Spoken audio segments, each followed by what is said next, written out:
ଶାନ୍ତି ଓମ୍ ଶାନ୍ତି। ଆଜି ଆମେ ପୁଣି ଗୋଟେ ସୁନ୍ଦର କାହାଣୀ ଜାଣିବା।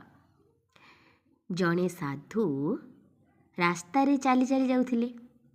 ସେ ଦେଖିଲେ ଗୋଟେ ବହୁତ ବଡ଼ ଆଶ୍ଚର୍ଯ୍ୟଜନକ କଥା। ଆପଣ ଜାଣନ୍ତି ସେ ଆଶ୍ଚର୍ଯ୍ୟଜନକ କଥାଟି କ'ଣ? ମୁଁ କହୁଛି।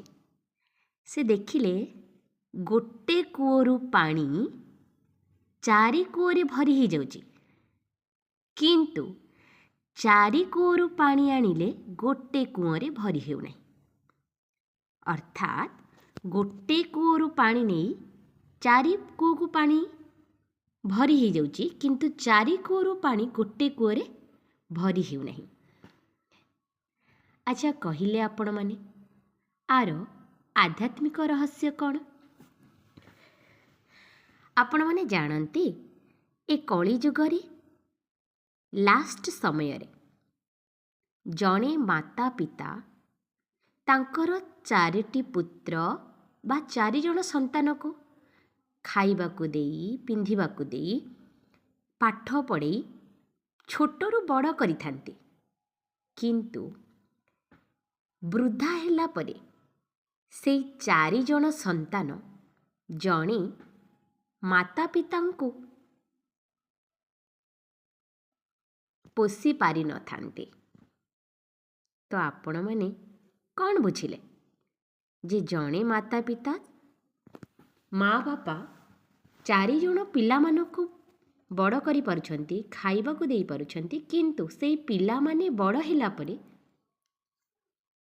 ମା ବାପାଙ୍କୁ ପଚାରି ପାରୁନାହାନ୍ତି ବା ତାଙ୍କୁ ପୋଷୁନାହାନ୍ତି। ଏଇଟା ହେଉଛି କଳିଯୁଗର ଆଶ୍ଚର୍ଯ୍ୟଜନକ କଥା। ଏଇଟା ତ ସମସ୍ତେ ଅଙ୍ଗେ ଲିଭେଇଥିବେ, ବାସ୍ତବିକ ସତ୍ୟ କଥା। କଳିଯୁଗରେ ଏମିତି ବହୁତ କଥା, ଆଶ୍ଚର୍ଯ୍ୟଜନକ କଥା ରହିଛି, ଯାହା ମୁଁ ଆପଣମାନଙ୍କୁ ଏମିତି ଅଲଗା ଅଲଗା ଭିଡ଼ିଓରେ ସେୟାର କରିବି। ସେଇ ଲାଗି ତ ପରମ ପିତା ପରମାତ୍ମା ଆମକୁ ଆତ୍ମିକ ଜ୍ଞାନ ଦେଉଛନ୍ତି। ଯେତେବେଳେ ନିଜେ ଆମେ ନିଜକୁ ଆତ୍ମା ବୋଲି ଭାବିବା, ଶରୀର ରୂପକ ବସ୍ତ୍ର ଧାରଣ କରିଛି ବୋଲି ଅନୁଭବ କରିବା, ଆମର ମାତା ପିତାଙ୍କୁ ଆମେ ଯଥେଷ୍ଟ ସମ୍ମାନ ଦେଇପାରିବା। କାହିଁକି ନା ଆମେ ଯେମିତି କରିଥିବା ସେମିତି ପାଇବା। इसलिए तो कहावत है, जैसा करनी ऐसा भरनी। तो आमे समस्ते आत्मा, अजर अमर अविनाशी चैतन्य शक्ति, जो शक्ति को केबे जल बुड़ेई पारेनी, अग्नि जाली पारेनी, खंडा हाणी पारेनी।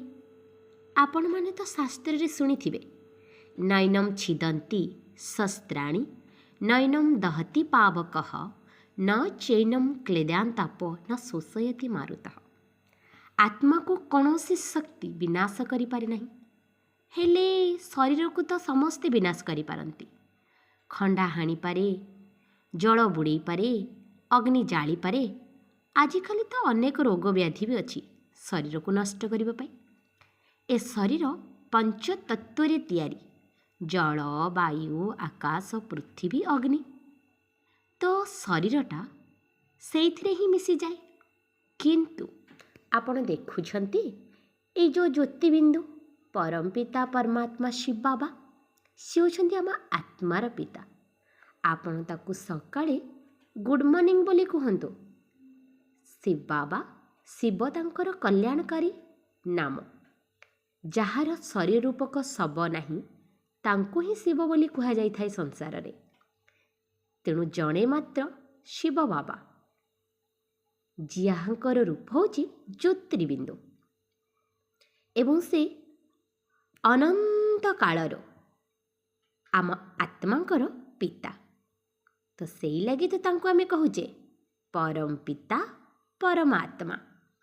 तो आमे सकाळु उठिकी शिव बाबा को गुड मॉर्निंग कहिबा ना, और राति रे सोई बोलला को गुड नाइट मेरा बाबा, प्यारा बाबा, मीठा बाबा, शिव बाबा। तो आपण माने ଜାଣିଲେ ଜୀବନଟା ସଫଳ କରିବା ପାଇଁ ହେଲେ ଆମକୁ ପରମପିତା ପରମାତ୍ମାଙ୍କ ସହିତ ସମ୍ବନ୍ଧ ଯୋଡ଼ିବାକୁ ହେବ, ସମ୍ପର୍କ ସ୍ଥାପନ କରିବାକୁ ହେବ।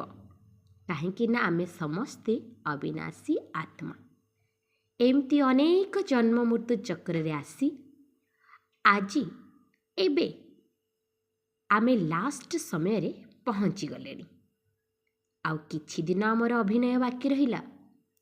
ଏକଥା ଧ୍ୟାନରେ ରଖିଥିବେ। ଆଚ୍ଛା, ଆଜି ପାଇଁ ଏତିକି। ଓମ୍ ଶାନ୍ତି, ଓମ୍ ଶାନ୍ତି।